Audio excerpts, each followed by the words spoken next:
soalan ni luar konteks sikit, tapi sebab dah ada soalan pasal tabayun tadi, so saya nak tanya tentang tabayun jugalah. So baru-baru ni isu pemain hoki Malaysia yang kahwin dengan India. So macam mana kita nak tabayun isu tu, sebab memang clear cut dia sujud benda tu. So macam mana kita nak faham? Okey.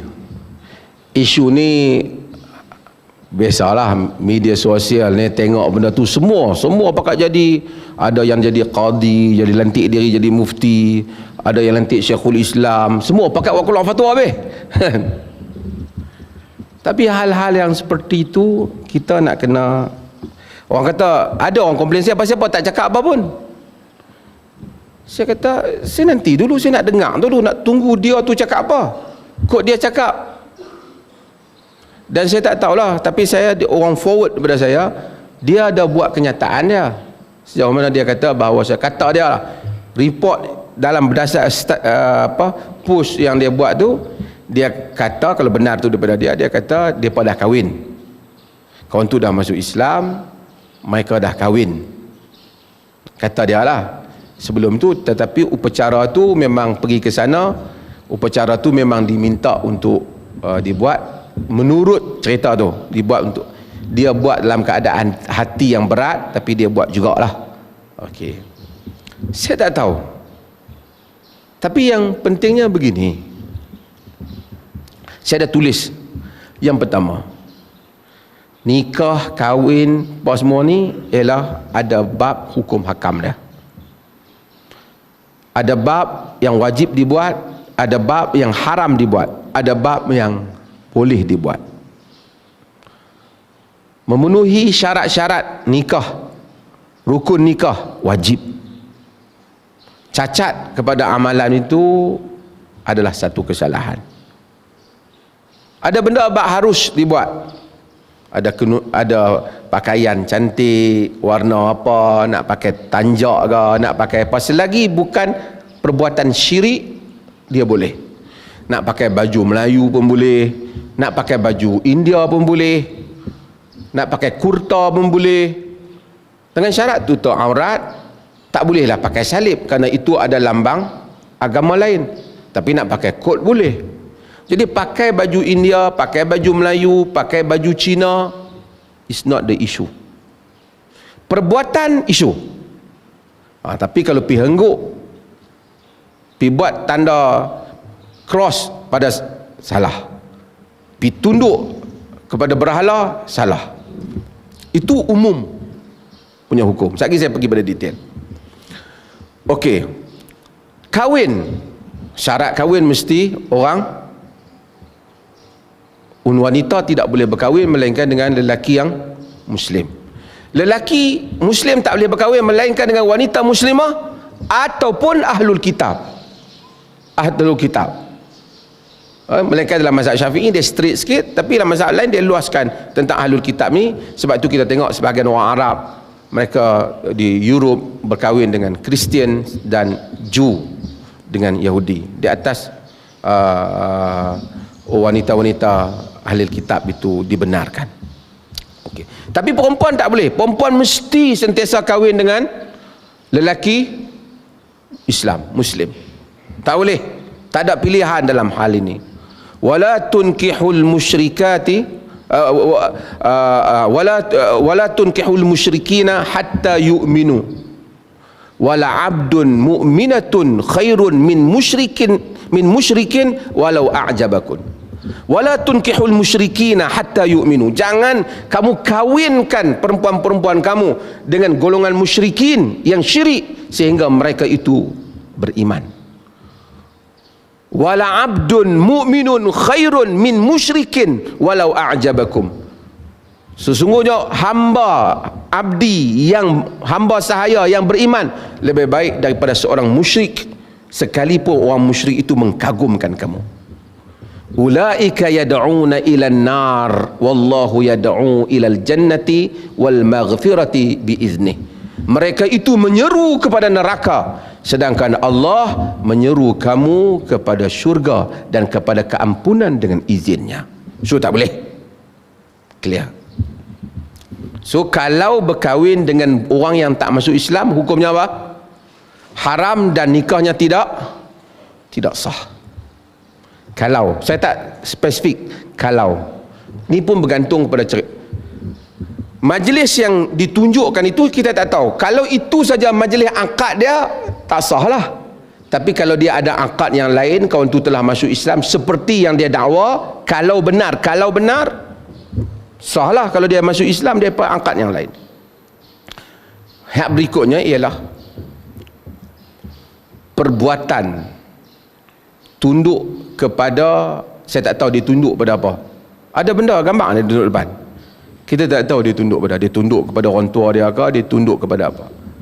Sujud, semua para ulama sepakat menyatakan mak bapak sujud. Ibu bapak dia apa? Okey, semua ulama sepakat sujud kepada selain daripada Allah haram dan berdosa besar. Tetapi apakah orang yang sujud kepada selain daripada Allah menjadi kafir ataupun tidak? Kena tengok keadaan. Kalau dia sujud itu sujud ibadah, sujud kerana mengagungkan, seperti mana mengagungkan Tuhan, menganggap rububiyah, keagungan, kafir. Tapi kalau dia sujud sebagai sujud hormat, contohnya dalam acara adat agama tertentu, kaum tertentu, dia sujud cium kaki mak bapak dia. Dalam kaum dulu, bila mereka pergi menghadap raja-raja, mereka akan cium tanah di depan raja tu, tanda hormat kepada tanah yang dipijak oleh pemerintah yang berkuasa. Perbuatan itu haram, tapi di sisi majoriti para ulama ia tidak kafir, kerana sujud itu bukan sujud ibadah, sujud itu sujud hormat. Salah tapi tak kafir. Alasan mereka ialah dulu Tuhan pernah benarkan, antaranya Tuhan arahkan malaikat untuk sujud kepada Adam. Wa idh qulna lil malaikati isjudu li Adam fasajadu illa iblis. Ketika kami kata kepada malaikat untuk sujud pada Adam, semuanya sujud kecuali iblis. Maksudnya dia sujud, tapi bukan dia sembah tu, dia sujud respect. Arab kata tahiyah. Tapi masa zaman tu Allah benarkan. Salah satu yang menunjukkan yang benar ialah Nabi Yusuf alaihi salam. Sebab baca dalam surah Yusuf, dia kata wa rafa'a abawaihi 'alal 'arsy wa kharlu lahu sujada.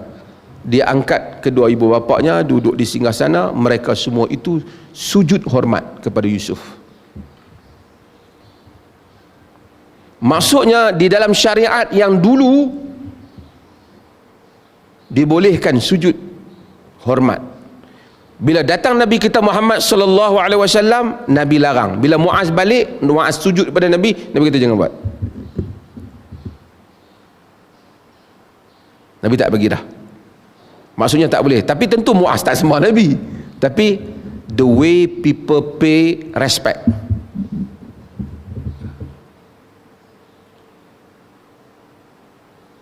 Sujud itu haram, tapi tidak menjadi kafir. Sebab tu saya tengok kadang-kadang cepat sangat, hak pengkafir ni kafir. Nanti dulu kita nak tahu. Kemudian Al-Imam Syaukani rahimahullah, dia menyatakan bahawasanya orang yang berakal mukmin, dia tak akan mudah untuk jatuhkan hukum kafir, melainkan setelah bukti untuk dikafirkan seorang mukmin itu lebih terang pada matahari pada siang hari kita.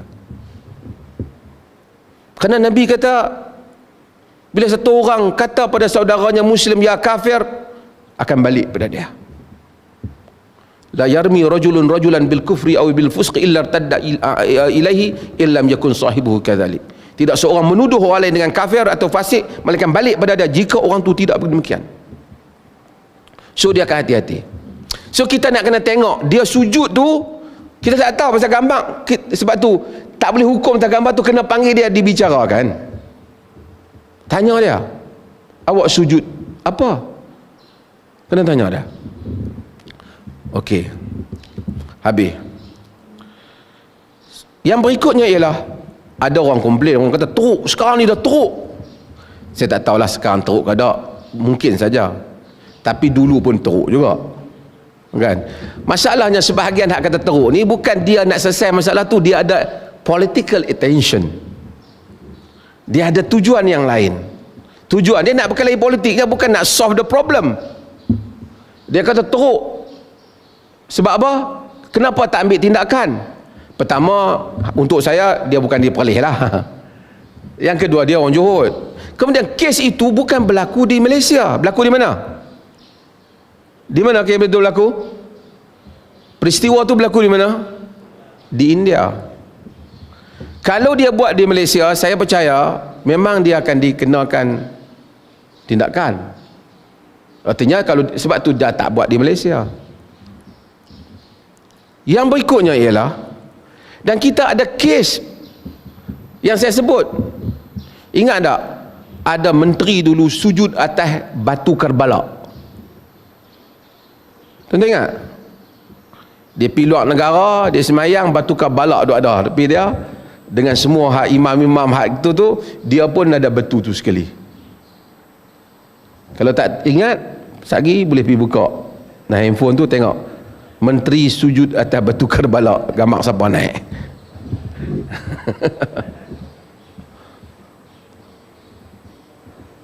Masa tu geng-geng itu juga pertahan, oh ini bukan di Malaysia, jangan pertikaikan, ini soal peribadi. Hak yang ni dia marah pula. Kalau dia marah kat kerajaan saja tak apa, dia marah semua dengan mufti semua, dia marah. Dia kata pasal apa? Kenapa tak bertindak? Kemudian ada pula orang kata ini kerana anak menakan menteri. Saya pun tak kenal menteri itu, saya tak perlu, tapi saya macam ni ya. Benda-benda macam ni bila berlaku, dia tak ada kaitan sangat. Kalau melainkan mak menakan dia tu kata very good. Ataupun mak menakan dia bela dia, ataupun mana-mana menteri bela dia. Yang tu kita boleh petikai lah.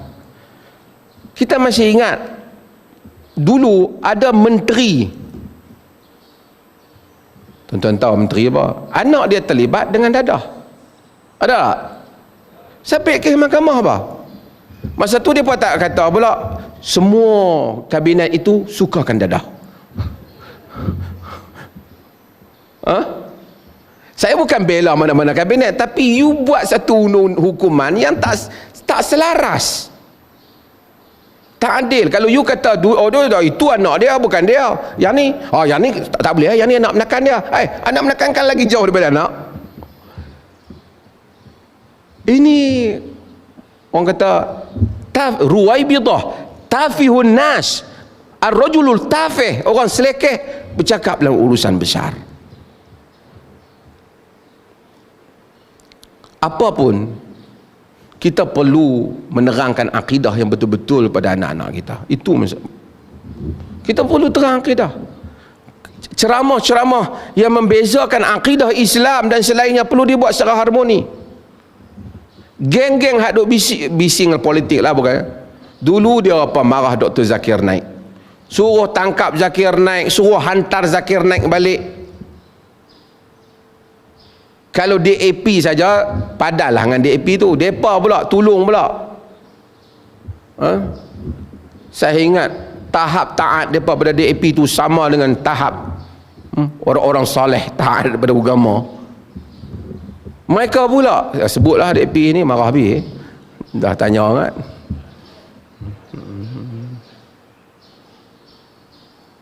Suruh balik, jangan cakap, jangan beza-bezakan. Bukan nak bezakan agama dan sudut nak bagi bergaduh, tapi nak bagi tahu ada sempadan akidah. Bukan saya agree dengan semua Zakir Naik kata, tapi itu dia terangkan Muslim punya kepercayaan macam ni, non-Muslim kepercayaan dia macam ni. Bukan kita kata nak pergi roboh non-Muslim punya, because kita menerangkan perbezaan akidah itu.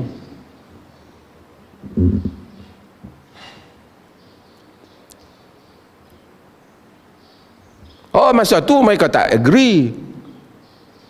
Bukan saya kata every single word that Dr. Zakir Naik said we should accept. Tetapi comparative religion, perbandingan agama secara umum, untuk membolehkan kita differentiate antara belief to belief, kepercayaan kepada satu kepercayaan, faith to faith, ialah sesuatu yang secara harmoni, sesuatu yang patut kita pelajari. Itulah kalau tanya saya lah mal tu. Jadi saya, apa hukum budak tu tak tahu, kena panggil dia lah. Kalau dia kata saya tak niat pun nak ibadat, saja hormat mak bapak dia saja, kita habang tu perbuatan tu haram lah, jangan buat lagi lah. Hormat mak bapak tu bagus lah, tapi bukan sampai sujud. Okey, kalau dia kata kami tak kahwin, kami kahwin akad dengan cara yang macam tu, kita kata tak sah lah, kena akad lain. Tapi kalau dia kata saya agama bapa pun sama ya, kufur. Kufur. Dan ini yang disebut dulu oleh sebahagian ahli politik dulu, supaya membuka seluas-luas. Tonton, cari, buka internet, siapa ahli politik yang kempen berikan ruang murtad seluas, berikan ruang untuk orang Islam murtad, buka, tengok gambar siapa yang naik. Pasal sehari dua ni depan nampak macam hero sikit. Betul ke? Bukan hari tu hampa yang kempen benda ni.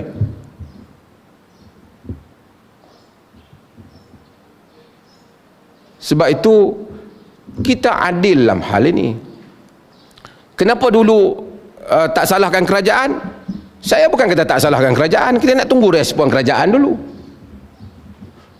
Kalau kerajaan bercakap, kerajaan menyokong. Dulu ada isu yang kerajaan pimpinan kerajaan sokong. Misalnya suruh pendakwah dihantar, depa tu sokong. Kita komplain lah mereka. Orang nak bagi tahu penerangan Islam, depa kata jangan terang, kita komplain mereka. Kita tunggu kalau yang sama respon. Kita bersedia untuk mengkritik semua kerajaan. Pasal kita bukan ahli parti. Macam mana tuan? Tapi ini cakap saya ni tak kena-mengena dengan tuan pengurus besar saya di depan ni. Jangan mereka nak ambil tindakan kat dia apa pula kan? Yang ni mufti Perlis saja kena. Kita apa-apa kerajaan, menteri mana pun, kita tak ada masalah. Kita tak ada interest apa. Kita tapi nak criticize based on fact. Apabila betul faktanya, kita akan kritik, insya-Allah. Terima kasih banyak. Mudah-mudahan Allah Subhanahu Wa Taala rahmati kita. Minta maaf tuan-tuan yang duduk di bawah ni, yang sebahagian bab Felda, ada satu bahagian bab luar sikit. Mudah-mudahan Tuhan rahmati kita. Terima kasih banyak. Insya-Allah jumpa lagi. Sekian, wassalamualaikum warahmatullahi wabarakatuh.